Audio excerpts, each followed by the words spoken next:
Hello friends, லதாங்க. நான் சொன்னேன்ல சீர்தட்டில் இது பாருங்கள் க்ரீன் கலர். ஸோ நம்ம இப்படி க்ரீன் கலர் திங்ஸாக தேடலாம். இல்லை என்ன ஏன் ஸ்பெசிஃபிக்காக நான் இதை பண்ணுறேன் அப்படின்னு சொன்னால், நமக்கு க்ரியேட்டிவ் திங்கிங் வேணும்னா கனெக்டிவிட்டி வேணுங்க. ஒரு ஆப்ஜெக்ட் இன்னொரு ஆப்ஜெக்ட் வந்து நம்ம கனெக்ட் பண்ணணும்.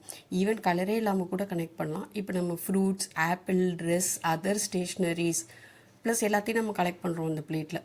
பட் எல்லாமே ஒரு தீமோட மேட்ச் ஆகணும் அப்படிங்கிறப்போ நம்ம நிறையா சர்ச் பண்ணுவோம், நமக்கு நிறைய டேட்டா கிடைக்கும், நமக்கு அழகான இன்னோவேட்டிவ் தாட்ஸ்லாம் வருங்க. என்னை பொறுத்த வரைக்கும் எல்லா ஃபங்க்ஷன்ஸுமே ஆர்ட்டுக்கு பின்னாடி ஸ்கில் லேர்னிங் தான் இருக்குது. அதை நம்ம மறக்காமல் அதை லேர்ன் பண்ணிக்கிட்டு அந்த ஃபங்க்ஷனை ட்ராவல் பண்ணணும்.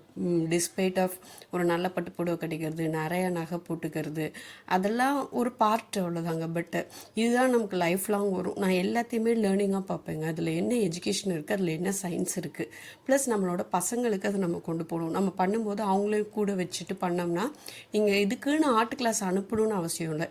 டெய்லி நீங்கள் என்னென்ன ஃபேஸ் பண்ணுறீங்களோ அதை ஆப்பர்ச்சுனிட்டியாக பாருங்கள். அதில் என்னென்ன நம்ம பண்ண முடியும் அப்படின்னு இன்னோவேஷனாக யோசித்தாலே நமக்கு போதும்னு நினைக்கிறேன். ஸோ அதுக்காக தான் இதை பண்ணேன். சரி, ஷேர் பண்ணால் நீங்களும் உங்கள் பசங்களுக்கு யூஸ் பண்ணிப்பீங்கள்ல. நான் வந்து என் பொண்ணை வச்சு தான் இதெல்லாம் பண்ணுவேன். எல்லா ஃபங்க்ஷனோட ஆர்ட் ரிலேட்டட் ஒர்க்கெல்லாம் நான் என் பொண்ணை வச்சு தான் பண்ணுவேன். சரி, ஓகே, அதான் உங்களுக்கும் ஷேர் பண்ணால் ஹெல்ப்ஃபுல்லாக இருக்கும் அப்படின்னு சொல்லி ஷேர் பண்ணேன். தேங்க்யூ ஃபார் வாட்சிங்.